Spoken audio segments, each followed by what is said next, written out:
another episode of the I Learned podcast. So glad you are here. So glad I am here. There is literally no other way I would rather be spending this moment.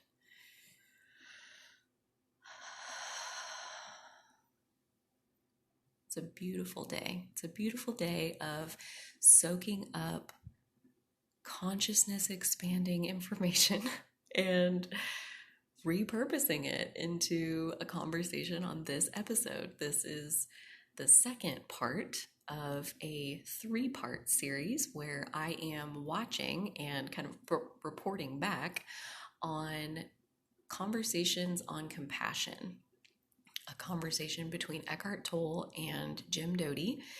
Jim Doty's organization C-Cares is based on looking at the neuroscience of compassion. And I think that's so cool. So like he's got a very scientific mindset and he's stepping towards this subject of, one human being benevolent towards another, like wanting to do good to another being just because they're alive and I'm alive. And I think that makes us close enough together to, I can't hurt this person. Like you get into that space where you realize that like, really this other person isn't as separate from me as I used to maybe think they were. And that idea of being benevolent to each other, in the video, Eckhart Tolle quotes somebody else. He quoted a lot of people and I didn't jot this one down, but he said,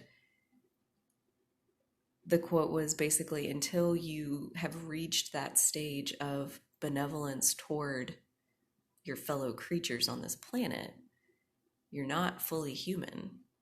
And that really resonates, and it feels right to be good to others and to treat them with the same loving kindness that I like to be handled with. So yeah, that definitely resonated. And I think before I go through this middle chunk of material from this video, and this definitely does get into talking about compassion specifically, but there's still a chunk of groundwork to lay, so we are going to still start there. But before I do that, I want to just like really take a moment and be present in my now moment, in that here I am podcasting this morning. It's afternoon, sorry, 12:21. So you see, like in this world, in this dream job of like being a professional podcaster, where like I feel like I'm like an investigative reporter to a certain extent, like I'm gonna go out and I'm gonna learn what I can and I'm gonna come back and I'm gonna report back what I found out. And that's literally my function. Like I get high on the research of the learning, the soaking up, the absorbing, the connecting the dots, the forming new dots, and then connecting them in with all the other dots. That part is so satisfying. It has a life all its own sometimes, where I just can't help myself. My brain has to go into that mode. And then it was so funny. I mean, that's why this is a 3-part series, because I listened to 25 minutes of that video and my brain was already so full of yummy nuggets that I want to share. I don't know if you've seen this reel on TikTok or Instagram or whatever. Tell the lady I want the nuggets. Oh my gosh. That Iggy dog. Oh, and that voice. Oh gosh, it was so cute. Tell the lady I want the nuggets. It's a little dog that's at McDonald's and he wants the chicken nuggets and he wants his mom to tell the lady that he wants the nuggets. So now every time I say yummy nuggets, I think about the dog that wants the nuggets. So anywho, long story short, I look around in my life right now, like right now, like in this moment, 12:22 now on a Friday, I think. Yeah, I love this moment. I have a hot cup of coffee in front of me. I just put my hands around it and that warmth feels really amazing. I have been engaging my mind in a way that feels expansive and so delicious to get to understand with greater clarity on these subjects. And pull together some threads that like I have all these independent threads, all these random dots that I've soaked up over time, but like this morning I feel like I'm really drawing the threads together between all the dots and like really connecting them and integrating these pieces. That alone is so delicious. And then to have an outlet established where, I mean, I feel like I have a listening ear 24/7, 365. If I have a story I want to tell, I can deposit it here and trust that that's good enough. You know, like that's really the end of my business. It's just to deposit here what feels good to deposit here. So I listen to, 25 minutes of that video and I'm like full in the brain, need to make a deposit. And so part one, okay.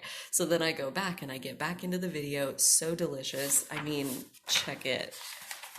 1, 2, 3, 4, 5, 6, 7. So 7 pages of notes on listening to, so I stopped it at 25 minutes. And then as I listened more, I was just listening and absorbing and taking notes and drawing concepts and making graphs and like all kinds of fun things. And just soaking it up so good. And the thought popped into my head, easy peasy. Yeah, I wonder how long it's been in the video. Maybe this is enough for part 2. So I reached up and tapped on the video, and the play little time bar said 55:55. I don't know if you guys know this. My favorite number is 5. And I was just like,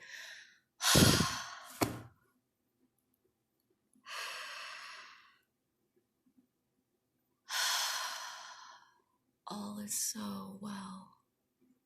This is so freaking cool. This is my life. Like, here I am, like, soaking up this yummy information so that I can make a podcast episode about it. And I'm not trying to get it done because I got to get to something else. Nope, this is my whole day. This is everything I got going on today. Trying to move a couple loads of laundry through the machines. If I can make that happen, that'll be great. But otherwise, nothing on the calendar, nothing on the schedule, nowhere to be at any point today. I am free. This is spaciousness. This is spaciousness of a freedom to do exactly what I feel like doing. And based on part 1, this is something that, I've described, I've cultivated it in my mind first, as far as giving myself freedom from the mental chatter that can soak up your whole life if you're not careful.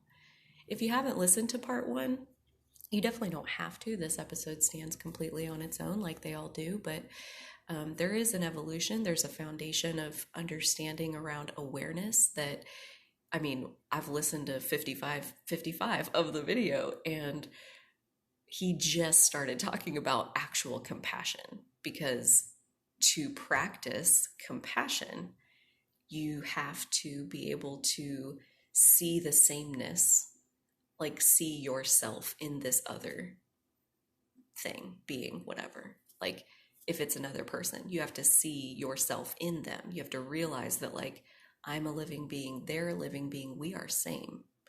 And that sameness has nothing to do with their political party and my political party, or if I want to wear a mask or if you don't want to wear a mask or whatever. It has nothing to do with that. We're the same. And seeing the sameness between yourself and another is how you practice compassion. And I'm like working it backwards here from compassion now, since we've kind of brought that into the conversation in this second chunk. To practice compassion, you have to see the sameness between you and the thing you want to offer compassion to. And to be able to see the sameness, you have to be operating in that wider awareness where you are not identifying as one with your thoughts and the mental chatter that is endless in your mind. There has to be a separation between the real you and the thoughts that exist in your mind. There's another, I'm big on diagrams. I'm a very visual learner. I like charts and images that just instantly, a picture's worth 1,000 words. Like if you can just like snapshot, 10 words, couple symbols, bam, understanding. So love those. My journals are full of them. Because when I understand something that feels really big, there's no way I can write it fast enough to try to capture the energy of it. So a picture is always so much easier. So I drew a picture that has, like, imagine a tennis ball in front of you that is a circle about that big. Now remove the tennis ball. You got the circle there. Now put your thinking brain inside that circle. The constant mental chatter, the constant commenting on your experience. And this is again all coming from that Eckhart Tolle content. So if you're into what I'm saying, like, check out the description where you can go watch this whole hour-and-a-half long video for yourself, because I'm only bringing you a piece of it. There's so much more here if you are jiving with what I'm talking about. Highly recommend you bookmarking that YouTube video and fitting it in when you have a moment of spaciousness to be able to enjoy it. Anywho, so we've got this circle, this tennis ball size circle. And inside that circle is our mental chatter. It's constant, and there are early evolutionary stages where people identify as their thoughts. They are not separate from their thoughts. They are the same, and that they really aren't even aware that they're thinking thoughts, because the thoughts that they're thinking are who they are. So that's their identity, is inside that tennis ball.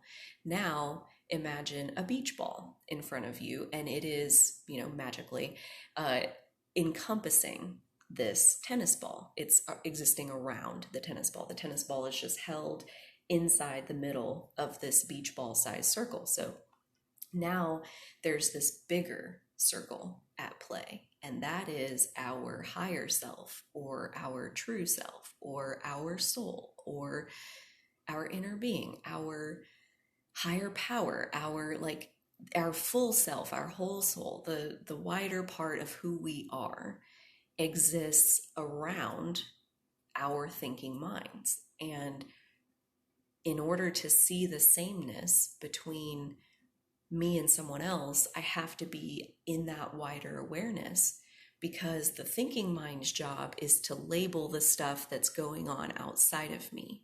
And if you think about that, it's not without its value. Like, there's a lot of value that can come out of our thoughts, and that we can point our thoughts in directions that we can get closer to what we want.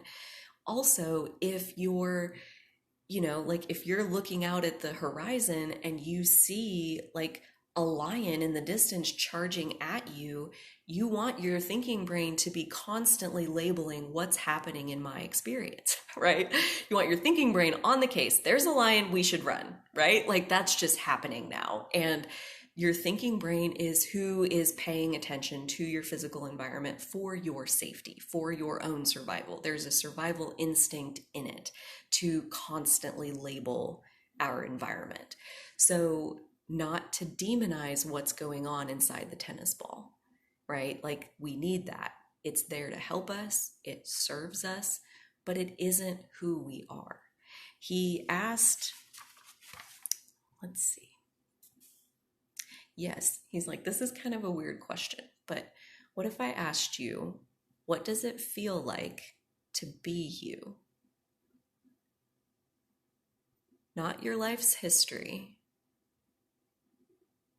not stories about things that have happened to you.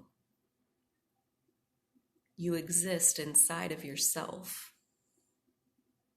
What does that feel like?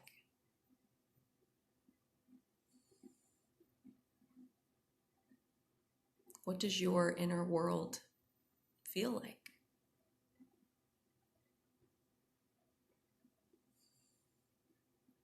The deeper sense of your beingness.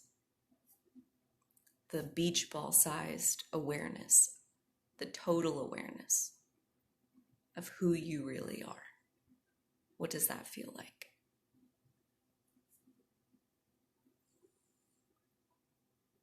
And he goes on to say that he's like, it's a weird question. And when you try to answer it, things get a little bit slippery. And that's for good reason. And this is how he goes on to describe that.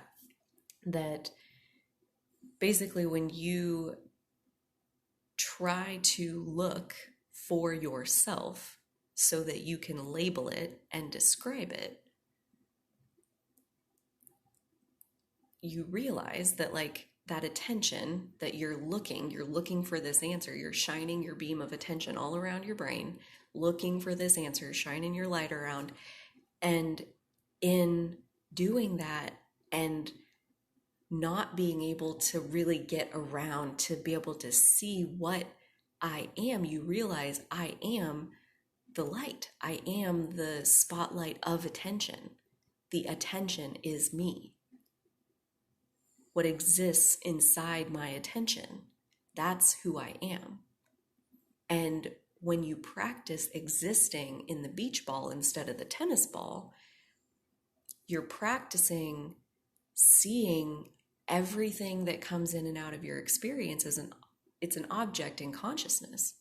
And it comes and it goes, and some things we like better than other things. And all of it in the outer world is a reflection of what's going on in our inner world.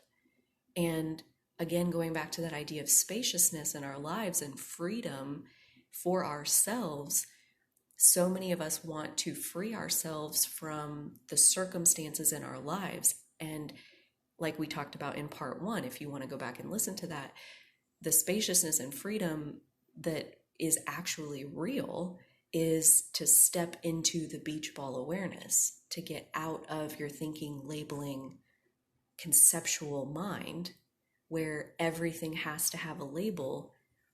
Because basically what he was saying, the reason you can't practice compassion from inside the tennis ball, basically, is because when you're in there, you're in your conceptual reality, everything has to have a label.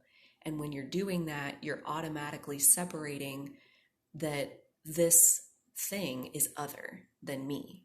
I am me, and this is that other person. This is this animal. This is this desk. This is this, and all of those things are separate from you. That's a different concept. Dolly is a different concept than me. We are different concepts in my thinking brain. I keep us separate. But when I step out to my wider awareness, I realize I am an extension of source. She is an extension of source. We are same. And that goes for me and every other being on the face of the planet and most objects. So like, I don't harbor ill will towards anything because I am same as it all. And that is compassion. That is, I offer kindness because I know that we are all connected. So any offering I ever make is rippling in my reality most of all. Like,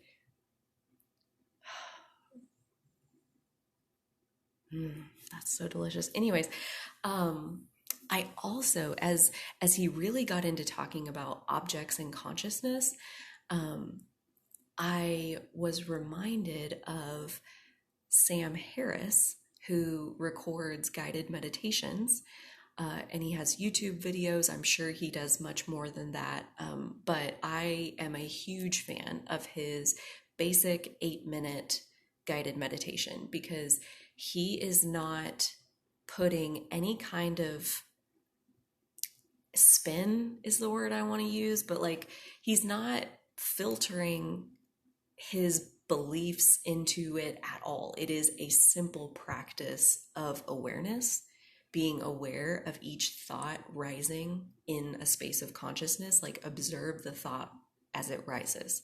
Where did it come from? Observe the thought as it passes. Where did it go? And I found that Sam Harris meditation before I had my quote unquote spiritual awakening, the awakening of my spirit, where I was now separate. I was in the beach ball. I wasn't in the tennis ball anymore. And I think that Sam Harris meditation really helped me to conceptualize that you are not the thought, you are the observer of the thought. The space of consciousness that the thought exists in, that's who you are. So again, going back to part 1 where we talked about meditation and using meditation not as anything fancy or specific other than it's a practice of focusing your attention on purpose. Don't get sucked into your thoughts. Not that you can't have thoughts because you can't help it. Like we talked about, it's a survival instinct for your chatter to be going all the time. So it's not about stopping thought. It's like what Sam Harris is asking you to do with like observe, where did that thought come from? Can you feel or see which part of the brain did it arise in? And when it goes away, where does it go? What does that look like? What does your thought space look like? And so it's not about stopping thought, it's just about observing thought. And that is about, don't get sucked into the thoughts themselves. Let them come and then fall away. His voice is really lovely also, which always helps. But I put that link in the description box as well, so you can check that out. 8 minutes, easy peasy. It goes by super fast. He talks the whole time, guiding you through the breath and what to witness and what to look at and how to be the beach ball, how to be the space of consciousness that the breath exists within. You are not the breath, you are the consciousness that the breath exists within.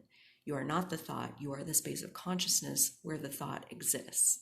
So like seeing yourself as that, so helpful. It's like a loosening of the pickle jar lid. That really, I mean, for me, that's what it was for sure. I'm looking at my notes because there's so much that like I said, I have 7 pages. I do love how he said that, like, one way to think about this is that you're rising above thinking. Not that you're stopping thought, that you don't think anymore. The thought still exists. Your survival brain is still going to look out at your environment, your experience, and is going to label everything. But you get to decide, what do you want to do with what's happening in the tennis ball compared to what's happening in the beach ball? If you have access to the beach ball, like going back to that quote of like, you have the power to let yourself out of prison if you know you're in prison, period. As soon as you know you're in prison, you can walk right out the door. Until you know you're in there, you'll be in there and you'll be mad about it. So yeah, it's like, hey, step into the beach ball and find your way out. And we all have access to that. Let's see. Yeah, so like working backwards from compassion. So to practice compassion, you have to be able to see the other as same as you. And in order to do that, you have to exist outside of your conceptual reality where that other is other and you are you. You have to expand and zoom out into that beach ball reality, that wider view where you're the same. You're both alive. And in that aliveness, you are same. You're here. You're energy. We are all energy. In the energy soup, I mean, we are all swimming in one giant pile of energy soup. And some people are pooping in the water. And other people are like a filtration system, cleansing the water, putting out positive ripple effects into this energy soup that we all share. We each have that opportunity with tuning our vibration, pulling all of this into the larger conversation of what we're talking about on this podcast as a whole, in terms of creating the reality that we want and learning what we need to learn to be able to live the life that we want to live, I used the analogy the other day, like if you want to look from the top of Mount Everest, like you better start climbing the mountain, because only one step at a time, that's how you're going to get up there. And it's not necessarily an easy climb, it's a long journey, but if you want that experience, if you want to live the life that you want to live, put one foot in front of the other and start walking towards that. So this is all so delicious to be able to understand. That tennis ball and that beach ball, the thinking mind and our wider awareness, our space of consciousness that our thinking mind exists within. And that we are not our thinking mind. That is a tool. That is a manifestation machine, because what you look at and what you give your attention to is what manifests in your life. And if you're struggling inside of yourself, if your thinking mind is being critical of you or other people, then you're manifesting a lot of troubles and snags and miscommunications and misunderstandings and conflict and unease, dis-ease. And you do that long enough and you manifest disease. You know, you don't believe me? Listen to the episode on epigenetics by Bruce Lipton. Holy moly. Disease is dis-ease. And where does dis-ease come from? That tennis ball that holds our thinking mind. Like Eckhart Tolle said that, it's a powerful machine, but for most people, it's a torture device because we exist in the tennis ball and we think that that's all there is. There's just fighting it out amongst our thoughts. And that's the part where if you do that long enough, if you stay trapped in the tennis ball long enough, eventually you will not be able to stand the suffocating suffering that you are enduring, and you'll pop out to the beach ball. And that's how I got here. That's how I got in the beach ball for sure, permanently, is I gave up on suffering. And I was like, what do I need to do? I put it out to the universe. My heart was so clear. What do I need to do? How do I participate in my own happiness? I'm up for it. Bring it to me. I'm here. I'm here for it. I'm all in. I'm going to live a happy life or I'm done living. And the universe brought it because the only one that ever keeps us in suffering is ourselves, because we're in the tennis ball and at any point you can step out to the beach ball. So if you want to step out to the beach ball without going through like a dark night of the soul and like immense suffering, maybe check out the Sam Harris meditation, because like I said, I popped into the beach ball when I listened to that meditation, for a minute, in the 8 minutes that I did it. And I did it maybe twice before all of this went down. So I experienced it. At that point, I didn't resonate with it in a way that I continued to practice it on a daily basis like I do now. Like I practice being in the beach ball now, being in my wider awareness, observing myself, observing my thoughts, and witnessing my self-talk. And that's how I root out patterns of like, I'm being mean to myself. I'm being unfair to myself. I'm having unrealistic expectations. I'm being perfectionistic. All of those self-awareness pieces come from the ability to observe my thoughts. And that is this whole concept of being in the beach ball. Like you can't let yourself out of prison if you don't know you're in prison. You got to get in the beach ball so you can work on what's going on in the tennis ball. Because once you do that, you absolutely can like train your focus. That's that meditative process, the practice of focusing your attention on purpose towards something that you want, right? Like something that's beneficial to you. Train your brain to think that way and it will. Most of us are trained by default from our parents and well-meaning adults who try to teach us the rules and how to be in the world. And most of them don't know that they're teaching us things that are totally counterproductive to our own soul mission, And so much of this work is unwiring and deprogramming what's going on in the tennis ball. But you can't do that while you're in the tennis ball. You got to be in the beach ball. So I hope that tennis ball, beach ball analogy helps. Also, that picture of that drawing is on my Instagram at Owning Authenticity. So there's all of that. Let's see, one more. Oh my goodness. So how he said, rise above thinking, right? Like step out to the beach ball and observe your thinking brain, what's going on inside the tennis ball. And that suffering lives inside our thinking minds, that suffering doesn't actually exist in the world. Experiences, he actually says, this might have been a different video though, but he actually says at one point, experiences are neutral. And it's only ever our thoughts about them that make them negative or positive. Every single experience is neutral. And our attention to it is what determines if it's negative or positive. And meditation is the practice and the philosophy that you can train your attention. You can point it at whatever you want. So why in a million years would you ever intentionally think about something that you didn't want, right? Like if you buy into any of this, like you would never on purpose point yourself towards something unwanted or something that felt bad, knowing that you're going to get that. You're going to get what you think about. That's how law of attraction works. That's the basis of this universe, is that like matches like. The energies that are similar, they gravitate towards each other. And if you want a reality different from what you're living right now, then your inner world needs to shift. You need to cultivate a different energy, and a different life will manifest around you. And period, over and out. like I I mean, I don't think it's like a one-time thing. I don't think you, oh great, like I shifted my energy and now my life's perfect and now I'm done. I think it's more like today I shifted my energy up 1 millimeter. Woohoo!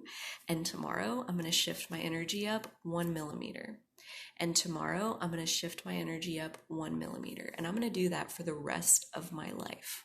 I'm going to practice this lifestyle of shifting my energy up 1 millimeter for the rest of my life. And that is actually my life's work.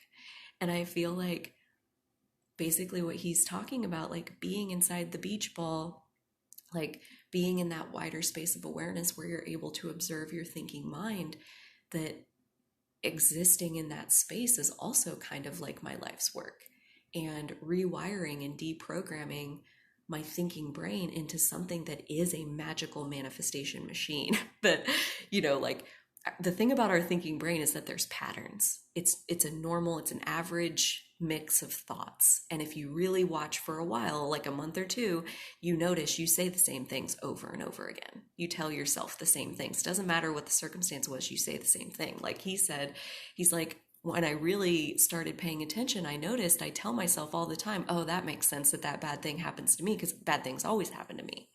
And that, 4 or 5 times of bad things happening to me and him responding like that. And he's like, whoa, like maybe I'm doing this, like cause and effect. Like what's coming first is my story of, well, that makes sense. Bad things happen to me because like bad things always happen to me. Like I tell that story, and then the universe has no choice but to give me experiences that reaffirm that, yep, you're right. Your story's right. Your story's right, no matter what it sounds like. So you might as well paint a really nice picture for yourself. Like, I am living my dream job, you know?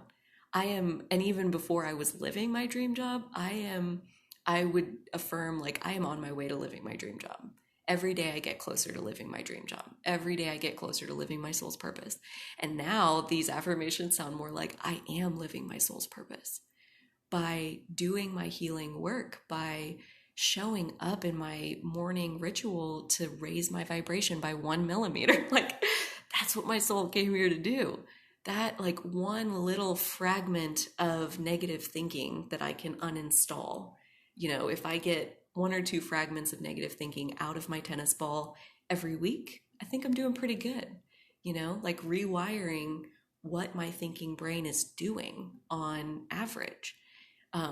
And this also plays in so well with our whole conversation around perception. Like every single teacher is teaching the same thing, that your perception is the basis of everything. That like your perception, that filter through which you see the world, is your reality. That is like, what are you holding in your consciousness? Like, you are not the thoughts. You are not what you're witnessing outside of yourself. You are the space of consciousness that your thoughts are existing within. So you are the consciousness that's witnessing what's going on with, around you, with other people or whatever. So how I lost my train of thought. And it felt good. It felt good. It felt like relief to let go of that one, because I think we got the good out of that one, and then let it go and see what else is going to come. Because that's just the thing. Like when you're existing in the beach ball, it gets so much easier to live from this place of like not needing to control the outcome. And that's a beautiful place to kind of like come to weaving this all together and wrap it up. So he started talking about like the joys in the journey, basically, or focusing on the destination versus the journey, and whether that's a physical destination you're traveling to, or a goal you're trying to get to, or a wedding, or a kid, like having a baby, or whatever the destination, quote unquote, that you're wanting to go to. He basically said, like, it's good to have some direction in your own life, but while you're traveling, if your destination has most of your attention, you're continuously focusing on the destination, you miss the journey. You can't enjoy the journey anymore. And most of your life is the journey. The arriving at the destination is relatively rare. Your life mainly consists of the step you're taking right now, which is the journey. So like 99.99999% of our lives is the journey, and like 0.000001% of our lives is the destination. And most of us focus on the journey and the destination in about the opposite proportion. We focus on the destination 99% of the time and focus on the journey 1% of the time. And he's like, what if we switched it so it's actually the way that your power works? Because our creative power only ever lives in this now moment. If we're thinking about the future and focusing on the destination, we are doing that in this now moment. And by doing that, we are also closed off to our now moment. We are no longer witnessing what's going on in our now moment, able to seize on opportunities that might be presenting themselves, because we're focused on needing to get to the destination, focusing somewhere other than where we are, because there are people who do this with the past also. And either one, it doesn't really matter. You're not present in the now. And all of your power to be happy is right now. All of your power to step into the beach ball, to step into your wider awareness and free yourself of the endless mental chatter taking up your thinking space, stepping into that wider awareness of consciousness. That is the only freedom there is. Like, it's easy to seek financial freedom thinking that that will provide real freedom. If I had enough money, then I wouldn't have to work, I'd have time. And with time, I'd feel better. I'd feel free because I'd have time. That's not always the case, right? Like, just because you have money doesn't mean you're happy, doesn't mean you feel free.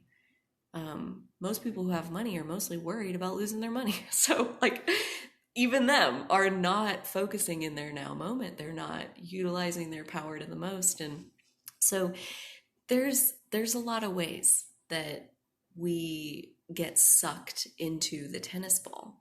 And that is natural and normal and good for our survival, that those thoughts can so easily capture our attention, because again, it pays to be aware of our environment. If there is a threat to our physical safety, we need to be aware of it. So don't ever beat yourself up for getting sucked back into your tennis ball. That's your body's survival instinct. But every time you find yourself inside the tennis ball, the second, literally the second, all you have to do is become aware that you're inside the tennis ball, and bam, you're out of it. By being aware that you're inside the tennis ball, you're automatically stepping into your fuller consciousness.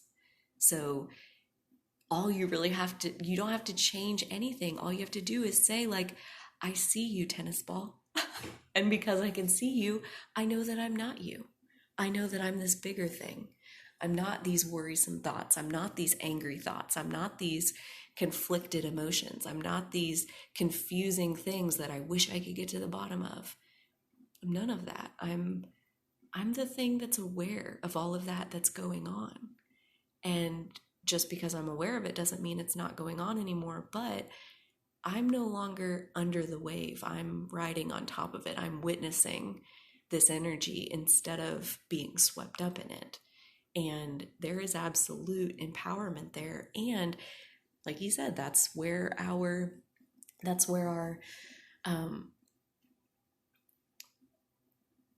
true power is in the now. And that being present and being aware and being in that volleyball, like it does start in quiet alone time. Like to practice doing that, you really do have to kind of clear the space and get everybody off you.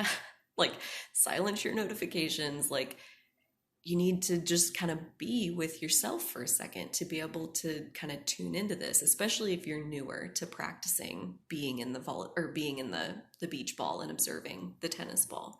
It helps to practice it in quiet. That's why that 8-minute meditation um, is a great place to start if you're new. But he talks about like the now moment is where our power is, and our now moment doesn't only exist in our meditation practice. Like we might carve out 30 minutes every morning to either formally meditate, like focusing on your breath, or journaling of some sort, like doing a gratitude practice, or if there's a hobby or exercise or whatever gets it done for you to get into the beach ball instead of the tennis ball. Be witnessing that you are not your thoughts. Whatever works for you, carving out time every morning to do that is wonderful. And as you do that longer and longer, you will get really, really, really, really good at going there and being in the beach ball. And it's so satisfying. And you start, you're really making progress when you're like, I don't want to go back out in the world. I want to just stay in here. Can I please just stay in here? Can I just like live in here and not have to go back out and deal with other people? Because they really pull me back into my tennis ball. Like when we bump up against people, especially the ones we don't like, you start labeling them. You're living in your conceptual reality, and the point of your conceptual reality is to put labels on things, and those labels are serving your survival instincts, because you're labeling like dangerous, not dangerous. But now that we have freedom from most dangers, like most real physical life-threatening dangers, we are free to label other aspects and other traits within people.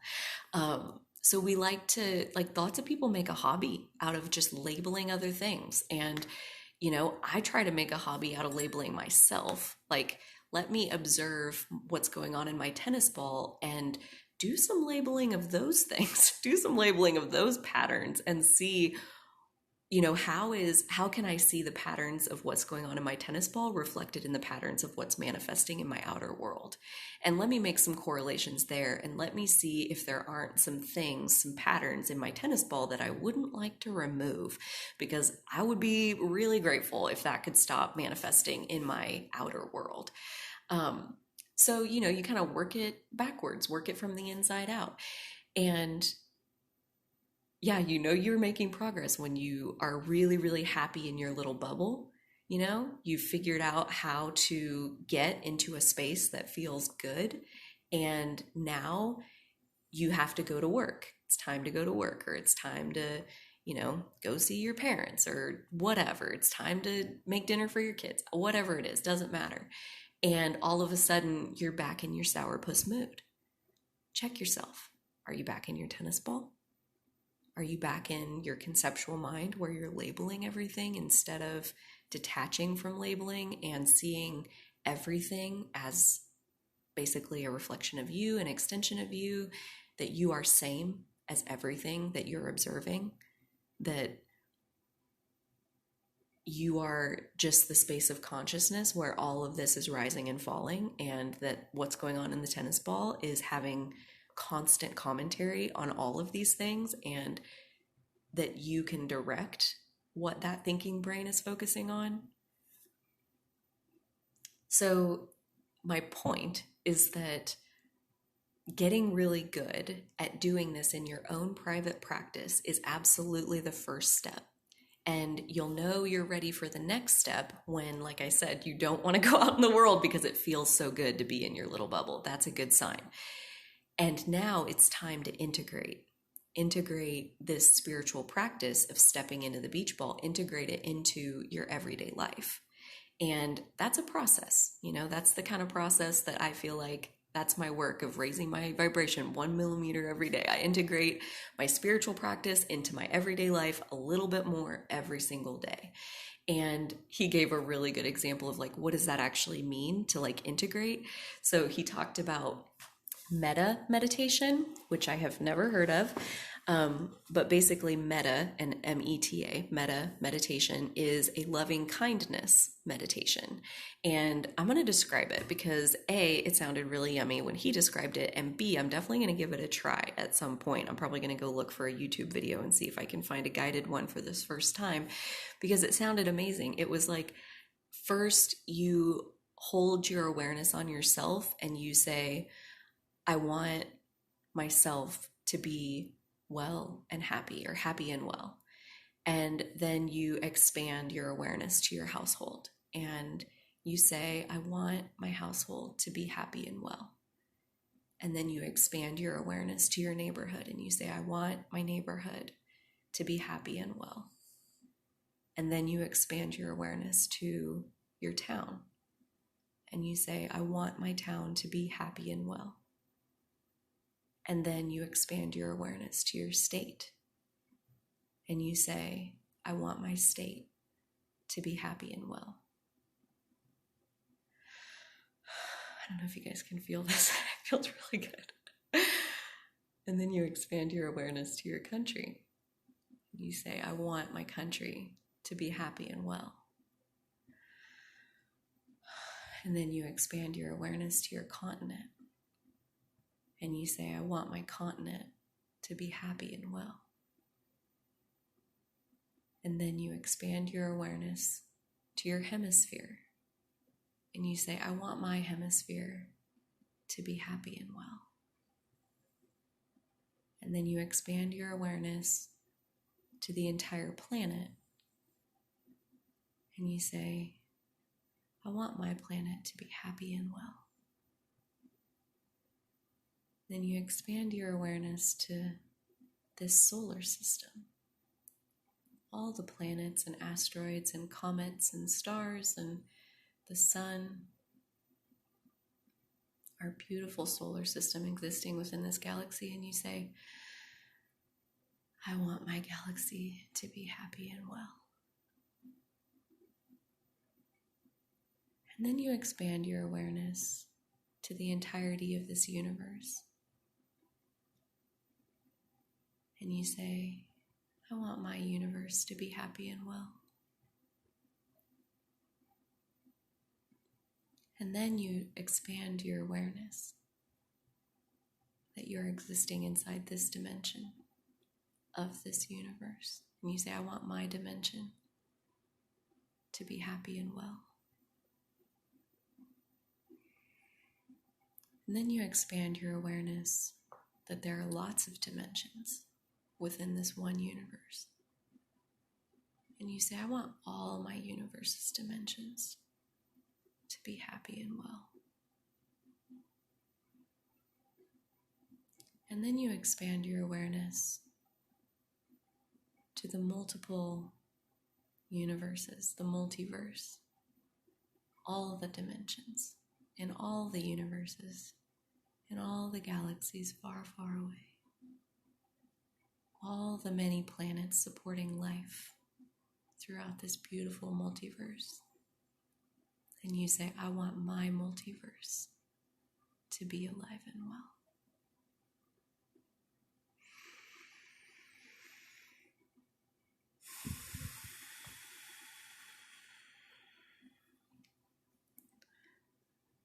That was fucking amazing. I will absolutely be doing that again. Holy shit. Oh, metta meditation. So there we go. There's a demonstration of that. And his example of your integration is that you're in your metta meditation, you're in your loving kindness meditation, you've got your awareness so far out, you're holding the entire world in your loving awareness, and in walks your loud 7-year-old, Daddy, Daddy, I want to play with, and you're like, can't you see that I'm doing my loving kindness meditation? And the crowd laughs, and everybody laughs, and that's an example of integrating your spiritual practice with your everyday life. You know, you're practicing loving kindness in a theoretical way, and integration is about demonstrating it in a practical way. Talking the talk is one thing, walking the walk is something very different, and that's integration. So I'm going to leave us there as far as my main takeaway of that meta meditation was the real magic comes from integrating our spiritual practice into our everyday lives, meaning so many more moments we are existing in the beach ball.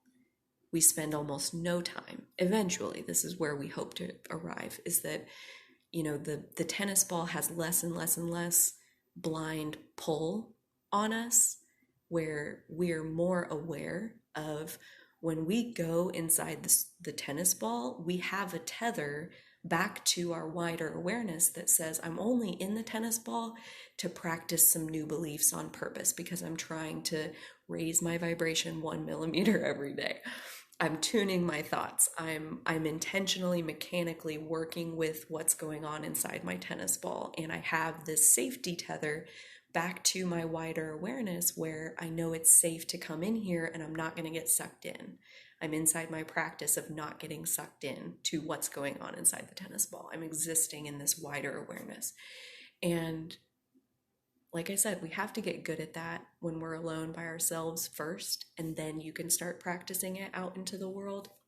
And that's a great bottom line of, like, you know, it's an opportunity to show yourself some compassion. And I wonder if he's going to get there in this third part of the video, as far as like really practicing compassion starts with offering it to ourselves, just like true freedom is offering freedom to ourselves to escape the suffering that's going on inside our mental chatter. And we have that freedom. We have this ability to be aware of what's going on in our thinking brains and to make it work for us instead of being a torture device. So, this is such a delicious video, the conversation on compassion between Jim Doty and Eckhart Tolle. I am so freaking honored to have this like be my job, to make these podcast episodes about, you know, teachers and information that I find so inspirational and fascinating and clarifying, and like listening and absorbing what they're saying only helps me to exist in the beach ball more and more solidly. And for that, I am forever grateful to every single teacher I've ever come across that has helped me to understand that I am not my thinking mind. I am the entire space of consciousness that I perceive. It's a powerful milestone to get to. So, like I said, if you're new, definitely step into a space of quiet. Give yourself 10 to 15 minutes of total quiet where you know you won't be interrupted, and play the Sam Harris meditation. It's very simple. You can keep your eyes open at first if you're not comfortable closing them. He guides you exactly how and where to pay attention.